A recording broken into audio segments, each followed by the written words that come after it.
So hello everyone, welcome back to my channel. आज का ये वीडियो एचटेट एस्पिरेंट्स के लिए बहुत ही ज़्यादा इम्पोर्टेंट होने वाला है, क्योंकि इस वीडियो में मैं आपको वो स्कैम के लिए अलर्ट करने वाली हूँ जो एचटेट एस्पिरेंट्स के साथ हो रहा है, वो भी BSEH के नाम पर। जी हाँ, एचटेट एस्पिरेंट्स के पास कॉल रिसीव हो रहा है, उनके ट्रू कॉलर पर भी BSEH ऑफिशियल लिखा हुआ है। साथ ही साथ वो अपने आप को बोर्ड के ऑफिस से होने का क्लेम करते हैं। वो आप लोगों के आगे डिमांड रखते हैं कि आप अगर अपना एचटेट क्वालिफाई करवाना चाहते हो तो आप उनको कुछ पैसे दे दीजिए, वो आपके मार्क्स इंक्रीज कर देंगे और आपका एचटेट क्वालिफाई करवा देंगे। हालांकि ये बिल्कुल स्कैम है, ना ही तो वो बोर्ड के ऑफिस से है और ना ही ऐसा कभी किसी को करना चाहिए और ना ही ऐसा करना पॉसिबल होता है। स्टिल मैं आप लोगों को अलर्ट करना चाहती हूँ कि कोई भी एस्पिरेंट ऐसा ना हो कि उनके बहकावे में आकर अपने पैसे उनको दे दे और इतने बड़े स्कैम के अंदर फंस के रह जाए। ये स्कैम मैं किसी से सुनकर आपको नहीं बता रही हूँ, इनफैक्ट खुद मेरे पास उनका कॉल रिसीव हुआ था। जी हाँ, मैं एचटेट एस्पिरेंट्स को पढ़ाने के साथ साथ खुद भी मैंने एचटेट का एग्ज़ाम दिया था। इसी के रिगार्डिंग मेरे पास एक कॉल रिसीव होता है जो अपने आप को बोर्ड के ऑफिस से बताते हैं। हालांकि मुझे पता है कभी भी बोर्ड से या किसी भी ऑफिस से किसी भी इंसान को कॉल नहीं जाता है, चाहे कितना भी बड़ा प्रॉब्लम क्यों ना हो। अगर आपसे उनको कम्युनिकेट करना होता है तो ईमेल या SMS के थ्रू करते हैं। आपको बायोमेट्रिक वेरिफिकेशन के लिए भी SMS रिसीव होता है, ना कि कॉल। स्टिल मुझे पता था ये एक स्कैम है, फिर भी मैं जानना चाहती थी कि कैसे किस तरीके से वो लोग कैंडिडेट्स को अपने जाल में फंसा रहे हैं। इस वजह से मैंने उनसे कॉल पे बात की और वो रिकॉर्डिंग मैं आप सबके साथ शेयर करना चाहती हूँ। तो ये है वो कॉल रिकॉर्डिंग जिसको आप सब भी सुन लीजिए, जिससे आप भी समझ जाएंगे कि ये एक स्कैम है और आपको इसमें नहीं फंसना है। साथ ही साथ मैं आप लोगों को रिक्वेस्ट करना चाहूँगी कि इस वीडियो को ज़्यादा से ज़्यादा शेयर कीजिए ताकि कोई भी एचटेट कैंडिडेट इस स्कैम में ना फंसे। चलिए अब मैं आपको वो कॉल रिकॉर्डिंग सुना देती हूँ। बोलिए। कॉल आया हुआ था एक्चुअली इस नंबर से। इस नंबर पर कॉल गया हुआ था। हाँ जी सर। हम अभी कॉल किए थे ना, हाँ जी। कॉल करे थे बट व्यस्त आ रहा था नेटवर्क।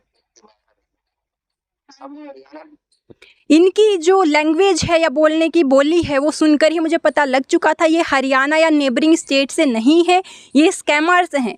स्टिल मुझे जानना था कि वो कैसे कैंडिडेट्स को स्कैम करते हैं। कोई OTP पूछते हैं, पर्सनल डिटेल पूछते हैं या फिर पैसे का डिमांड करते हैं, जो कि कॉल रिकॉर्डिंग के लास्ट तक आपको भी पता लग जाएगा। तो सुन लीजिए एक बार कि वो किस तरीके से आपको स्कैम करने की कोशिश करते हैं। सबसे पहले वो आपको आपकी सारी डिटेल्स बताते हैं, आपका name, father's name, mother name, date of birth, किस लेवल के लिए, किस सब्जेक्ट के लिए आपने एग्जाम दिया है, ताकि आपको बिलीव हो जाए कि शायद वो बोर्ड से ही बोल रहे हैं। सुन लीजिए।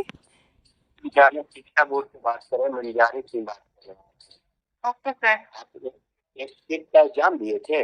हाँ जी सर।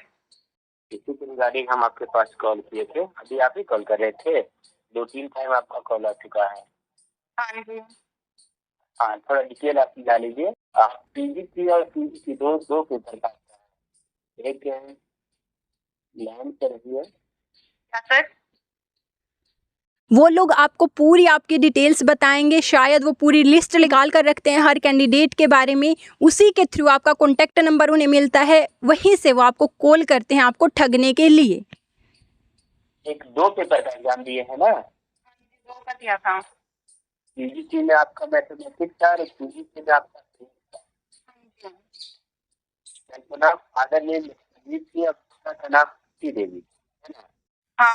डेट ऑफ बर्थ आपका 1998 था।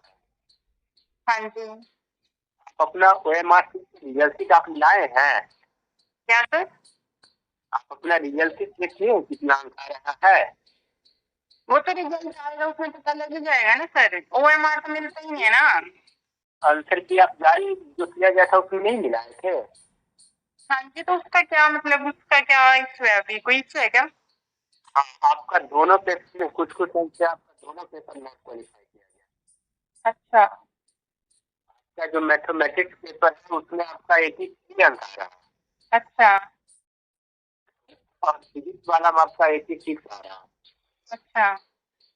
ये मार्क्स सुनने के बाद तो मुझे 100% श्योर हो चुका था कि एक स्कैम कर रहे हैं, क्योंकि ये मार्क्स मेरे बन ही नहीं रहे आंसर की के अकॉर्डिंग। स्टिल अब मुझे आगे जानना था कि अब ये आगे क्या डिमांड करते हैं, कोई OTP पूछेंगे, कोई पर्सनल डिटेल पूछेंगे या क्या करते हैं। उसी को जानने के लिए मैंने आगे इनसे जो बात की है वो आप सुन लीजिए। दोनों पेपर में आपका 560 अंक के कारण आपका दोनों पेपर में आपका नॉट क्वालिफाई किया गया है। तो इसलिए हम आपको कॉल किए थे, लेकिन आपका फोन नहीं लगने के कारण आपका कभी व्यस्त आ रहा था, कभी नेटवर्क से बाहर आ रहा था। तो फिर इस वजह से फोन क्या किया, मतलब आपने, अब उसका क्या है फोन करने का मतलब? अगर बोलिएगा तो हम लोग डिपार्टमेंट से मेहनत करके दोनों पेपर में हम आपका बेटर अंक दे करके क्वालिफाई कर देंगे, लेकिन ऐसा प्रोसेस में आपका विभाग में कुछ पैसे अफोर्ड कर खर्च लग जाएगा।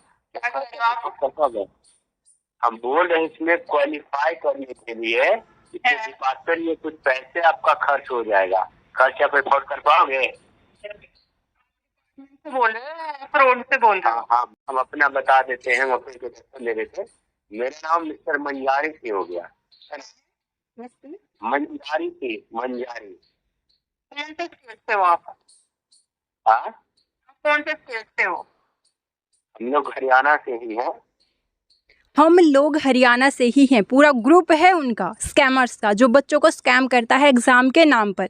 आप लोगों को ध्यान रखना है, आपको इनकी बातों में नहीं आना है। आप लोग अभी लास्ट में आपको सुन लिया होगा कि पैसे की डिमांड वो आपसे करते हैं। एक बार और सुन लीजिए आगे वो क्या बोल रहे थे। अच्छा, हरियाणा की लैंग्वेज तो नहीं आपकी? हाँ, आप बोर्ड से बोल रहे हो, फ्रॉड से बोल रहे हो? हम लोग बोर्ड से बात कर रहे हैं, लेकिन प्रॉपर हम लोग दिल्ली में ही रहने, दिल्ली के रहने वाले थे। दिल्ली के रहने वाले थे ना? ये फोन नंबर दूंगी पुलिस में, ठीक है? उनको बता देना बोर्ड से हो या कहाँ से हो। चलो ठीक है, आपका जो है प्रोसेस आप कर लीजिए, बाकी जो है हम रहने देते हैं। हाँ, बिल्कुल बिल्कुल बिल्कुल बिल्कुल। लास्ट में कितना फ्रस्ट्रेशन से वो बोल रहे हैं। हाँ बिल्कुल बिल्कुल। भाई आप लोगों को मैं यही अलर्ट करना चाहती हूँ कि आप लोगों के पास भी हो सकता है ऐसा कॉल रिसीव हो और आपको बोला जाए कि आपका एग्ज़ाम क्वालिफाइड नहीं है और वो कुछ पैसे लेके आपका एग्ज़ाम क्वालिफाई करवा देंगे। आपको इनके चक्करों में बिल्कुल नहीं पड़ना है, अपनी अच्छे से पढ़ाई करनी है, पढ़ाई के बेसिस पर ही अपना एग्ज़ाम क्वालिफाई करना है, क्योंकि ऐसे एग्ज़ाम क्वालिफाई करने का कोई फ़ायदा भी नहीं है। आगे चलकर जब आप स्क्रीनिंग का एग्ज़ाम दोगे वहाँ पर भी क्या पैसे दोगे, और अगर आप पैसे देकर सक्सेस भी हासिल कर लोगे तो मेरी नज़रों में वो बिल्कुल भी सक्सेस नहीं है। इनफैक्ट एक अनक्वालिफाइड कैंडिडेट से भी बड़ी फेलियर है, क्योंकि जो लोग इतना शॉर्टकट चुनते हैं उनके पास हिम्मत ही नहीं होती कि वो सच में मेहनत करके अपने सपनों को हासिल कर सकें। आप लोगों से मेरी यही रिक्वेस्ट है, इस वीडियो को शेयर कीजिए ताकि कोई भी उनके स्कैम में ना फंसे और आप भी इन लालच में ना पड़ें, क्योंकि लालच बुरी बला है। आप लोग मेहनत करिए। मेरे चैनल को आप लोग फॉलो कर सकते हो एचटेट से रिलेटेड हर एक इन्फॉर्मेशन के लिए और एचटेट की अच्छे से अच्छी तैयारी करने के लिए। बहुत ही जल्दी दिसंबर में आपका एचटेट का एग्ज़ाम होने वाला है। सो आई होप आप लोग अच्छे से पढ़ाई कर रहे होंगे, प्रिपरेशन कर रहे होंगे। I wish you all the best. Keep studying, stay happy, stay motivated. Like, share and subscribe to my channel. Thank you for watching the video. Bye bye.